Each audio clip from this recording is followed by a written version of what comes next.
Hi friends, I hope you enjoyed the last few chapters of The Wild Robot. Today we're going to read 3 more. We just learned that there was an accident and it caused a goose's nest to just be completely destroyed. So Roz is feeling really bad about it, so let's see what happens next. Chapter 25, The Egg. As Roz stood in the rain staring down at the ruined nest, her sensitive ears detected a faint peeping sound coming from somewhere nearby. She followed the peeps over to a clump of wet leaves on the ground, and when she peeled back the leaves, she discovered a single perfect goose egg sunken in the mud. "Mama, Mama," peeped a tiny muffled voice from within the egg. The robot gently cradled the fragile thing in her hand. Without a family, this unhatched gosling would not survive. Was Roz really going to allow her accident to cause this? After a moment, the robot started to walk. Carefully holding the egg, she moved through the forest and away from that sad scene. But she didn't get far before Fink burst out from the bushes. "What happened?" the fox panted. "The whole forest was shaking." "There was an accident," said the robot. "I was climbing those cliffs when the rocks started to fall." "You should be more careful," said Fink as he checked out the robot's new scrapes and dents. "I'll need your help if I ever have more porcupine trouble."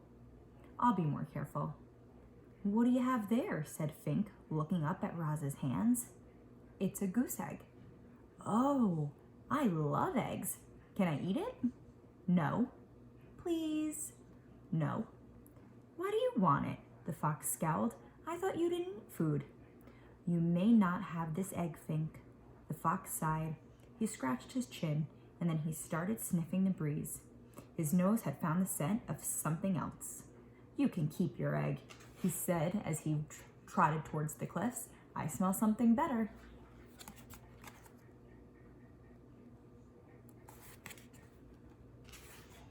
The robot walked on through the misty forest for a long time until she was standing beneath a sprawling oak tree. Roz placed the egg on a pad of moss. Then she snatched grass and twigs from the ground and delicately wove them together to make a little nest. She placed the egg inside the nest, placed the nest on her flat shoulder, and climbed up into the branches. Chapter 26, The Performer. Up in the sprawling oak, the goose egg was peeping and wobbling around its nest. "Mama, Mama," said the egg. "I am not your mother," said the robot. The egg continued peeping and wobbling until nightfall, when the gosling inside settled down to sleep and the egg became quiet and still. The robot was about to settle into her own kind of sleep when she heard something in the underbrush below. Roz peered down from the branches and saw weeds rustling in the moonlight. A creature was crawling past. But the creature stayed low, hiding in the darkest shadows so that Roz couldn't see who it was. Roz wasn't the only one watching. A pair of furry ears rose up behind the log. The ears belonged to a very hungry badger. He lay in wait as the shadowy creature came closer and closer, and when the time was right, the badger pounced. You might expect a creature under attack to run for her life or to defend herself, or at the very least to scream. But when the badger pounced, this creature just rolled onto her back, stuck out her tongue, and died. Not only was she dead, she was rotten, and the badger's face twisted with disgust. "Blech, what a stench!" He pawed at the stinky corpse a few times and then gave up. "No, thank you," he grumbled to himself. "I'd rather eat beetles." And the badger hurried off to find a less disgusting meal. Had that mysterious creature been frightened to death? And how could her body possibly rot so quickly? Roz was confused. And the robot became much more confused an hour later when the creature's ears began to flicker, her nose began to twitch, and she rolled onto her feet and went on her way as if nothing had happened. The robot's voice called down from the tree, "Are you alive?" The creature's voice hissed up from the shadows, "Who's there? Why have you been watching me?" "What you just did was unbelievable," said Roz. "I could not look away." "Unbelievable? Really?" The creature's voice seemed to be softening. I thought perhaps I overdid it when I stuck out my tongue. I was certain you were dead. Oh, what a lovely thing to say. Were you? Well, of course not. It was just an act. I don't understand, said Roz. It's simple. I knew that if I played dead and really laid it on thick, that old badger would be so disgusted that he'd run off. And that is exactly what happened. We opossums are natural performers, you know. So we just found out that the creature that Roz was watching is an opossum. So you're an opossum. Roz's computer brain quickly retrieved any information it had on opossums. You are a marsupial and are nocturnal and are known for mimicking the appearance and smell of dead animals when threatened. It's true, those are my specialty, said the opossum, but I have a wide dramatic range, believe me. I believe you. Have you done any acting? Said the opossum. I have not, said the robot. Well, you should. You might enjoy it. You can start by imagining the character you'd like to be. How do they move and speak? What are their hopes and fears? How do others react to them? Only when you truly understand a character can you become that character. The two odd creatures sat there, one in a tree, the other in the weeds, and talked about acting. The opossum went on and on about her various methods and her triumphant performances, and our robot absorbed every word. But why do you pretend to be something you are not? Said the robot.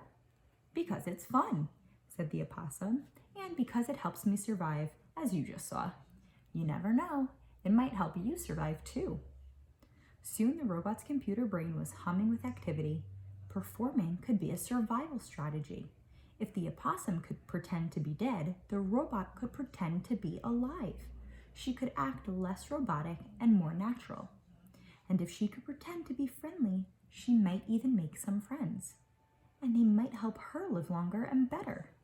Yes, this was an excellent plan. Roz wasted no time and spoke her next words in the friendliest voice she could muster. Madame Marsupial, it would be a great honor and absolute privilege if you would kindly inform me of your name. Roz's friendly demeanor needed some work, but it was a start. Yes, of course, said the opossum. My name is Pinktail, and you are? Leaves gently shook as Roz climbed down from the tree. It is a very lovely pleasure to make your acquaintance, my dear Pinktail. A moment later, the robot stepped into the moonlight. My name is Roz. Oh my, the opossum gasped. You're the monster. I am not a monster. I am a robot, and I am harmless. Harmless? Really? Well, you do seem rather gentle. And I heard someone say that you don't eat any food at all, which makes no sense, but hopefully it means you won't eat me. I will not eat you, said the robot. Oh, I'm so glad to hear that, said the opossum. And a moment later, she too stepped into the moonlight. It's nice to meet you, Roz. A smile appeared on Pinktail's pointy face. Roz thought things were going really well, but she didn't know what to say next. Neither did Pinktail. So the two friendly creatures just stood there together and listened to the crickets for a while. Well, I should be on my way, said Pinktail at last. Have a nice evening, Roz. Have the nicest evening, Pinktail. I shall look forward to the pleasure of encountering you again in the future. Soon, I hope. Farewell. With that goodbye, Pinktail slipped back into the weeds and Roz climbed back into the tree. Chapter 27, The Gosling. Something was happening inside the goose egg. Tap, tap, tap, tap, tap, crunch. A tiny bill poked through the eggshell, peeped once, and then continued crunching away. The hole grew bigger and bigger, and then, like a robot breaking from a crate, the hatchling pulled himself out into the world. He lay quietly in his nest with his eyes closed, surrounded by chips of broken shell. And when his eyes slowly winked open, the very first thing he saw was the robot looking back. Mama, Mama, peeped the gosling. I am not your mother, said the robot. Mama, Mama. I am not your mother. Food! Food! The gosling was hungry. Of course he was. So, using her friendliest voice, Roz said, "What would you like to eat, little darling?" Food, was the only response. The hatchling was far too young to be helpful. Roz needed to find a grown goose, so she scooped up the nest with the gosling inside, placed it on her flat shoulder, and marched through the forest searching for geese.